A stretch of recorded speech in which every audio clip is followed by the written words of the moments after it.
Hey folks, sorry for the late and otherwise delinquent show. I'm trying not to do that, but quite frankly, it's just been a cavalcade of external issues and the fact that I have to mitigate a lot of things besides engage in the writing, planning, recording, uploading, and graphic work for this. If you could do me a favor, please, if you're on any of these platforms like Spotify, iHeartRadio, Apple Podcasts, and all that, can you leave a review? Write a review, give me some stars, do whatever you like. It's going to help me algorithmically because I'm going to be honest here. I added a supplemental upload to YouTube, which basically means when I upload my show, it also goes to YouTube with a single panel frame. I am not engaged in any video editing at this point. I don't have the aesthetic capabilities. I don't have the technical logistics to do one of those classier podcasts. And I've got two things I'm experiencing. One, a couple of, I don't know what you call it, 20/20 hindsight type of people that want to come in and instead of remarking about the quality of the material, they're complaining that I am not appealing to their spectral need to stare at a moving picture as well as this. And I don't put that down because there are podcasts that I watch that have that. But at the same time, the last episode, the one where I talked about the overall and broad appeal of Ozzy Osbourne, I am pushing 1,200 downloads. Excuse me, they're not downloads, they're views on YouTube.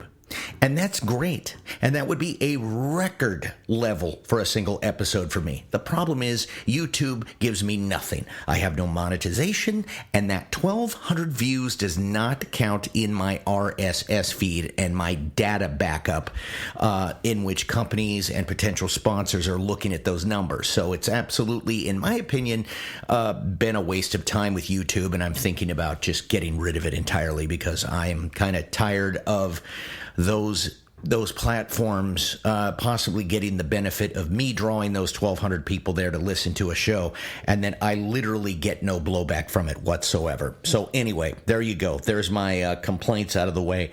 We're going to get going now. We've all experienced a phenomena commonly known as déjà vu. That strange and sudden revelatory feeling that takes a specific moment, sign, comment, or situation and supplies the overwhelming belief that we have been in this exact same scenario before.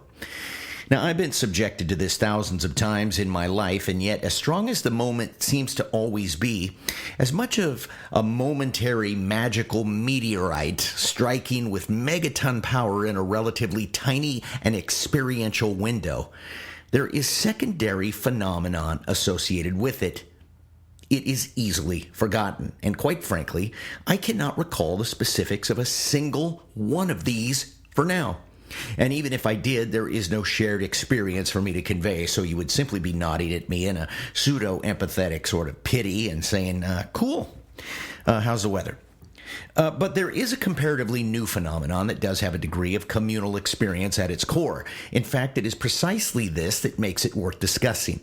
It's a term that is credited to paranormal researcher Fiona Broom, who had a distinct memory of a South African president meeting the end of his life in a Johannesburg prison in the 1980s when, in reality, he wouldn't pass away until 2013.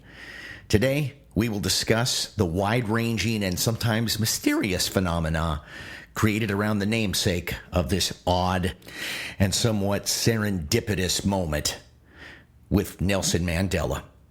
And this is known as the Mandela Effect. And this is box number 7.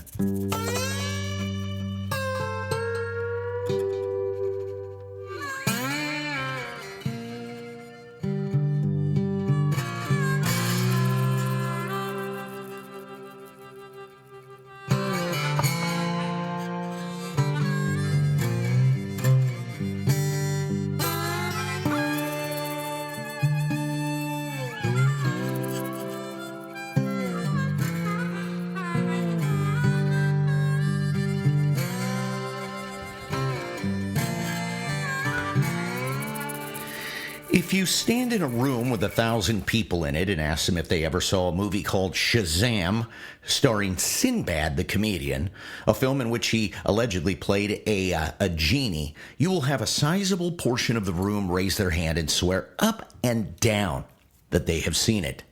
And yet, it would so appear that that movie never existed.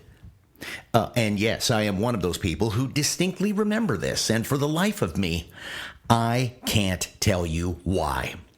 Then, of course, the nearly omnipresent movie line, "Luke, I am your father." It is remembered this way by many, although this one can be attributed to the fact that many people use that line to simply imitate Darth Vader outside of the cinematic realm and need that referential addition to make the quote feel complete. The actual line is, "No, I am your father." So if you fell for that one, you get a mulligan on this. At least I can see over the explanatory dashboard for this one. Same goes for Snow White's "Mirror, mirror on the wall." Again, the real line is "magic mirror on the wall," but the change can again be attributed to the repetition outside the cinematic realm. There is, of course, the translocation of something true into something false. The chorus of the band Queen's anthemic song, "We Are the Champions," is said to end with the words "of the world," when in reality, it's an overlap to a chorus repeat earlier in the song. But the strength of the song's hook and the power of the musicality makes that one very easy to misremember and place a false assumption over the top. So if I were to ask you how many people were in the Lincoln convertible when John F. Kennedy was assassinated, the number that pops into your head, no pun intended, is 4. Go look it up. You're going to be amazed. How about the Lindbergh baby? Used as an avatar for unsolved crimes, when famous aviator Charles Lindbergh's 20-month-old child was abducted in 1932, it became a widespread media sensation. And even though the child's remains were found a mere 2 months later, and the killer was later convicted and put on death row, many people still hold to this speculatory position that the case was never solved. I even use it as my own referential joke about theories and something called Dunning-Kruger syndrome, something worth talking about later. But now, I'm going to discuss 2 examples of the Mandela Effect that I'm not so sure about. Number 1, fruit of the loom underwear and their ubiquitous logo. Now, many of you may know what I'm talking about, the cluster of grapes, berries, and an apple with a leafy background. And this, all of this pouring out of a woven cornucopia. And yes, I remember it. And yes, I had underwear in my younger years that had this logo. And yet, as if some nefarious agent wanting to throw gravel into the gears of cognitive recall and human confidence in such matters, for some reason, it does not seem to be found. Go ahead, Google it. You'll see quote-unquote depictions, but no verifiable representation, at least not online. And the problem is attempting to proliferate an actual specimen immediately conjures a reflex to take it online. So if you find this example, you're going to want to post it. We'll come back to that too. I have a relative that swears up and down they have an old garment with this cornucopia adjacent logo, and I sincerely hope they come up with it. All my childhood clothing are now in the dustbin of history. Anyway, lastly and most recently, there's Looney Tunes icon, fulminating minor 49er, temperamental, gun-toting, rabbit-hunting, and cartoon father of endless string of implied pseudo-expletives in the heat of frustration, Yosemite Sam. Now, at one time, I actually had a Looney Tunes comic book that actually wrote out one of those diatribes. I had it memorized. In fact, it says something like, "You low down, no good, sidewinding, bushwhacking, good for nothing hunk of," and then it had a slash, like it was going to imply there was maybe a bad word there. But all of that was in comic book form, and none of that was on the Bugs Bunny Roadrunner Hour, which is something I watched for my entire childhood. And the other day, I came across a story regarding the Mandela Effect and Yosemite Sam. And it posed the following question, which I will pose to you. This single word or phrase is the most associated as proceeding out of the mouth of a flummoxed Yosemite Sam.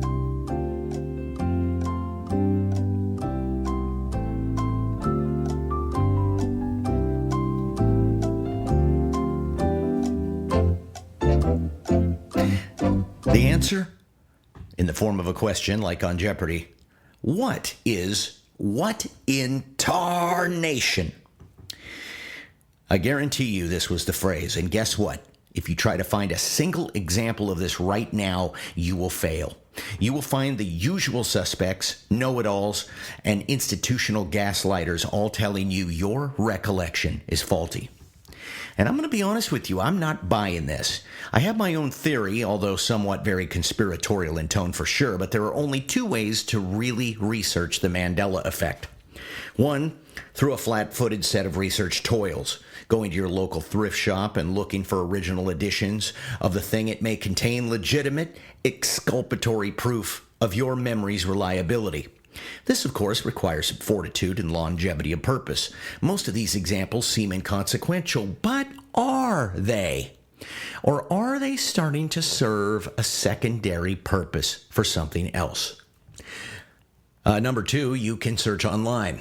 Yes, folks, in a world where the assets of a single human, financial assets and liquid assets, and classifications of human can be frozen with the flip of a switch. Who is to say that some of these things are not practice runs for an invisible form of censorship? In my mind, it works like this. An AI-based command is given to excise every single online example of, say, Yosemite Sam's exclamatory identity, and after sufficient scrubbing, AI goes over to Reddit and starts up a conversational thread about the Mandela Effect. Millions read this or hear it, see it on TikTok, and scour the internet, and when they can't find it, they assume the fault lies with them. Imagine the power, political and otherwise, that can be taken by the eroding of the collective memory of the world. Of course, that's the briefest syllabus of my thinking, but I think something is at play here. Reasons yet to be determined. This is why I operate by a few behavioral philosophies. One, while I love the case of the ease of digital music, the stuff I love the most is purchased in hard copy by me, in case, as they say. This is especially true with written material. As of yet, AI cannot file through my tactile library and decode what I should or should not be reading. Therefore, reading a single book from my shelf strengthens the possibility that a sentence, phrase, or antiquated term have not been silently removed. The same cannot be guaranteed with your Kindle, iPhone, or any electronic medium at all. If you cut a page one day from one of my hardback books, I'm going to spot it. But imagine how easy it is to remove a paragraph from a Kindle and with a reformat command, make it completely imperceptible. And yes, I realize my podcast is a completely digital manifestation subject to these same predilections, but I monitor my own show, so I will hopefully catch something that atrocious, unless my memory fails me again. And this is box number 7.